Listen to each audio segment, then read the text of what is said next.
I wasn't even researching this case. I was reading through the Epstein document releases, trying to understand what the public actually learned from them. And then an email jumped out at me. This is a case regarding a young girl. And I stopped, scanned the pages, and noticed all the redactions on the 2-page email. Whenever that happens, I read the whole page. Receipts, not rumors. Quick heads up, this video covers a real and sensitive case involving a child. I'll be speaking carefully and respectfully, and nothing graphic will be shown. Viewer discretion is advised. How old is your daughter? 10. Oh, yeah, she's 10. Police discovered 10-year-old Victoria Martens' body dismembered and on fire inside an apartment in Albuquerque, New Mexico. It was August 2016. I got a text early in the morning from a source of mine who said this is the worst homicide he had ever seen and that a child was mutilated. After watching the news clips from this case, and I expected it to be disturbing, most true crime is, but this one was really heavy. I have never heard of a case like this one.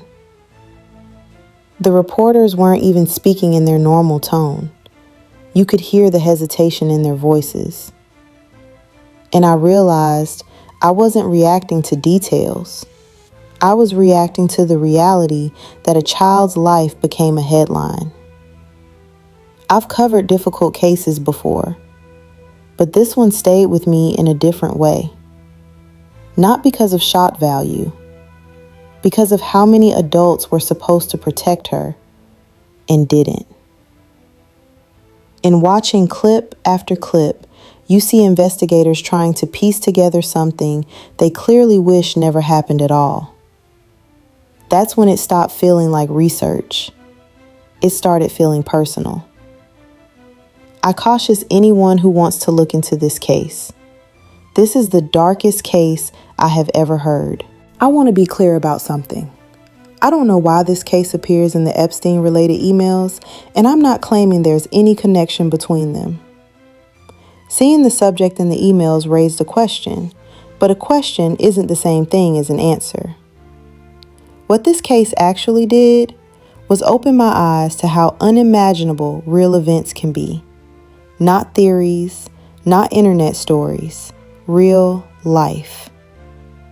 Sometimes we go looking for patterns because it helps us make sense of something that doesn't make sense at all.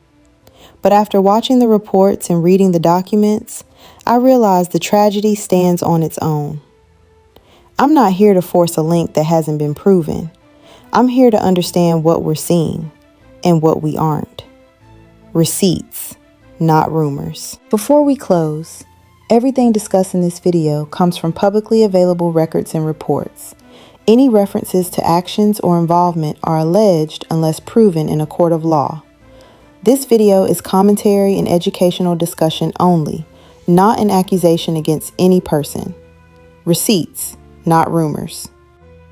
If you appreciate calm, deep dives where we read the documents instead of the headlines, go ahead and like the video, share it with someone who loves real discussions, and subscribe so you don't miss the next breakdown. I'll see you in the next one.